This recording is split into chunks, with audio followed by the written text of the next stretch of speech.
Hello everyone. இன்னைக்கு நம்ம தலைவன் தலைவி படத்தோட ரிவ்யூ தாங்க பார்க்க போறோம். இந்த படத்தோட ஸ்டோரி என்ன அப்படின்னா, ஆகாச வீரன் அண்ட் பேரரசி, அதாவது விஜய் சேதுபதி நித்யா மேனன், இவங்க 2 பேரும் வந்து கல்யாணம் பண்ணிக்கிறாங்க. அவங்க வாழ்க்கை ரொம்ப சூப்பரா போகுது. சின்ன சின்ன சண்டைகள் எல்லா லைஃப்லயும் இருக்கிறது தானே. அந்த மாதிரியான சின்ன சின்ன சண்டைகள்லாம் வருது. அதன் பிறகு ஒரு நாள் அது வந்து ஒரு பெரிய சண்டையா மாறுது. அவங்க 2 பேருக்குமான அந்த இடைவெளி ஒவ்வொரு நாளும் வந்து அதிகமாயிட்டே போகுது. அது ஒரு கட்டத்துல வந்து அவங்க 2 பேரும் பிரியறதுக்கான காரணமாவும் இருக்கு. 2 பேரும் பிரிஞ்சிடுறாங்க. அதன் பிறகு அவங்க ஜேர்னி என்ன ஆகுது அப்படின்றது தான் இந்த படத்தினுடைய கதை. ரொம்ப சிம்பிளான ஒரு ஸ்டோரி. ஸோ இந்த படத்தோட பெரிய பாசிட்டிவா நான் பார்க்குற ஒரு விஷயம் வந்து நித்யா மேனன். நான் ஏன் வந்து விஜய் சேதுபதிக்கு முன்னாடி நித்யா மேனனை சொல்றேன் அப்படின்னா, கண்டிப்பா நீங்க படம் பாருங்க. அவங்களோட பெர்ஃபார்மன்ஸ் பாருங்க. உங்களுக்கே புரியும். அவ்வளோ சூப்பரான ஒரு பெர்ஃபார்மன்ஸை நித்யா மேனன் குடுத்துருக்காங்க. நித்யா மேனன் ஒரு படத்துல இருக்காங்க அப்படின்னாவே, கண்டிப்பா அந்த படத்துல அவங்களுக்கான ஸ்கோப் பெருசா இருக்கும் அப்படின்றது வந்து அவங்களுடைய முந்தைய படங்கள பார்த்தீங்கன்னாவே நமக்கு வந்து தெரிஞ்சிருக்கும். அந்த மாரியான ஒரு சூப்பரான ஒரு ரோல் தான் இந்த படத்துலயும் அவங்க வந்து பண்ணியிருக்காங்க. ஃபன் இருக்கு, எமோஷன் இருக்கு, எல்லாமே இந்த படத்துல வந்து இருக்கு.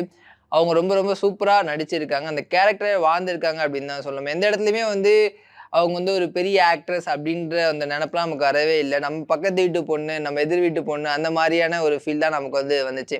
இன்னொரு பக்கம் விஜய் சேதுபதி, அவரோட ஆக்டிங் பத்தி நம்ம சொல்லவே வேணாங்க. ஹி இஸ் அ லெஜெண்ட்ல. ஆனா வந்து இந்த மாரி ஜோன்ல விஜய் சேதுபதி வந்து ரொம்ப வருஷம் கழிச்சு நடிச்சிருக்காரு அப்படின்னு தான் சொல்லணும். இதற்கு தானே ஆசைப்பட்ட பாலகுமாரா பார்த்திருப்போம். காதலும் கடந்து போகும் பார்த்திருப்போம்.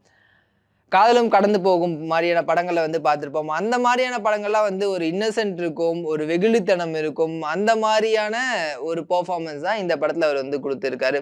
ரொம்ப ஜாலியா, அதே சமயம் வந்து சில எமோஷனலான காட்சிகளும் இருக்குங்க. அதுலயுமே சூப்பரா பெர்ஃபார்ம் பண்ணியிருக்காரு. குறிப்பா வந்து பார்த்தீங்கன்னா, நித்யா மேனன்ட்ட அடி வாங்கணும், நித்யான்ற திட்டு வாங்கணும், இந்த மாரியான சீன்ஸ்லாம் இருக்கும். இன்னொரு பெரிய ஹீரோ இத பண்ணுவாங்களா அப்படின்றது வந்து டவுட் தான். பட் அவர் வந்து கதைக்கு முக்கியத்துவம் குடுத்து, அந்த கதாபாத்திரத்துக்கு முக்கியத்துவம் குடுத்து அந்த மாரி சீன்லாம் நடிச்சிருக்காரு. எல்லாமே வந்து தியேட்டர்ல பிளாஸ்ட் அப்படின்னு தான் சொல்லணும். அவ்வளோ என்ஜாய் பண்ணாங்க ஆடியன்ஸ். 2 பேரும் சண்டை போட்டுக்கிற சீன்லாம் வந்து அவ்வளோ பெர்ஃபெக்ட்டா, அவ்வளோ சூப்பரா இருந்துச்சு. இந்த காம்போவே வந்து ஃப்ரெஷ்ஷா இருந்துச்சு. ரொம்பவே சூப்பரா இருந்துச்சு அப்படின்னு தாங்க சொல்லணும். அதன் பிறகு யோகி பாபு, சமீப காலமா அவருடைய காமெடிஸ் வந்து ஒர்க் அவுட் ஆகல அப்படின்றது உண்மைதான். கடைசியா கூட இவங்க 2 பேரும் சேர்ந்து ஏஸ் அப்படின்ற ஒரு படத்தை நடிச்சிருந்தாங்க. அதுலயுமே வந்து காமெடி ஆன் அண்ட் ஆஃபா ஒர்க் ஆயிருந்துச்சு. பட் இந்த படத்துல வந்து ஃபுல் ஃபிளெஜ்டா காமெடி வந்து ஒர்க் அவுட் ஆயிருக்கு அப்படின்னு தான் இந்த படத்தினுடைய பெரிய பிளஸ். ஏன்னா வந்து காமெடி ஒர்க் அவுட் ஆகல அப்படின்னா இந்த படம் வந்து மக்களுக்கு கனெக்டா இருக்குமா அப்படின்றது வந்து தெரியல. பட் எல்லா காமெடிஸுமே வந்து சூப்பரா ஒர்க் அவுட் ஆயிருக்கு. யோகி பாபு இல்லாத சீன்ஸ்ல கூட நித்யா மேனன், விஜய் சேதுபதி இவங்க 2 பேரே வந்து நம்ம நிறைய சிரிக்க வைக்கிறாங்க. அந்த அளவுக்கான ஒரு ஜாலியான திரைப்படம் தான் இந்த தலைவன் தலைவி. ஓகே, அப்படியே மியூசிக் டிபார்ட்மெண்ட் வருவோம். நம்ம சந்தோஷ் நாராயணன் ஒரு ஜாலியான ஒரு வைபான மியூசிக்கை ஜாலியா போட்டு அப்படியே போறாரு.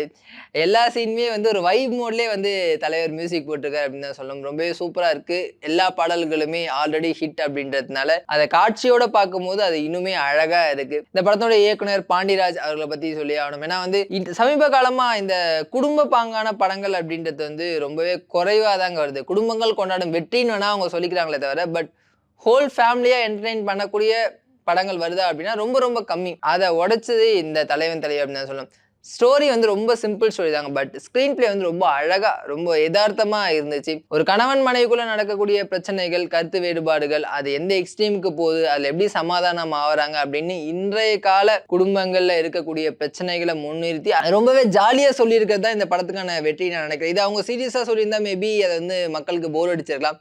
பட் அது எவ்வளோக்கு எவ்வளோ சுவாரஸ்யமா என்ஜாய் பண்ற அளவுக்கு சொல்லணுமோ அந்த அளவுக்கு இந்த படத்துல வந்து அவங்க சொல்லியிருக்காங்க. அதுதான் இந்த படத்தினுடைய ஒரு மிகப்பெரிய பாசிட்டிவா நான் பார்க்குற விஷயங்கள். அதன் பிறகு எடிட்டிங்கா இருக்கட்டும், சினிமாட்டோகிராஃபியா இருக்கட்டும், எல்லாமே ரொம்ப ரொம்ப சூப்பரா இருந்துச்சு. சரி, எல்லாமே பாசிட்டிவா இருக்கு, நெகட்டிவ் எதுவுமே இல்லையா அப்படின்னு நம்ம பார்த்தோம்னா பெருசா எதுவுமே நெகட்டிவா தெரியலங்க. நம்ம ரொம்ப இன்டெலெக்சுவலா அந்த மாதிரியெல்லாம் நம்ம படத்தை ரொம்ப போய் ஜாலியா உட்காந்தோம் அப்படின்னா ஜாலியா படத்தை பார்த்துட்டு ஒரு 2.5 மணி நேரம் ஹாப்பியா ஒரு ஃபீல் குட்டோட வெளில வரலாம். அந்த மாதிரியான ஒரு திரைப்படம் தான் இது. டியூரேஷன் கூட ஒன்றும் பெருசா தெரியல, கரெக்டா தான் இருக்கு. எங்கேயுமே வந்து லேக் இல்லை, எங்கேயுமே வந்து போர் அடிக்கல. ஒரு ஜாலியான ஒரு ஃபீல் குட் படமா இருக்கு. பட் அதுக்குள்ள வந்து சில உறவுகள் சார்ந்த சில கருத்துக்களை வந்து சொல்லியிருக்காங்க. அதுவுமே கருத்தா சொல்லாம ஜஸ்ட் லைக் தட் சொல்லியிருக்க விதம் வந்து ரொம்பவே சூப்பரா இருந்துச்சு.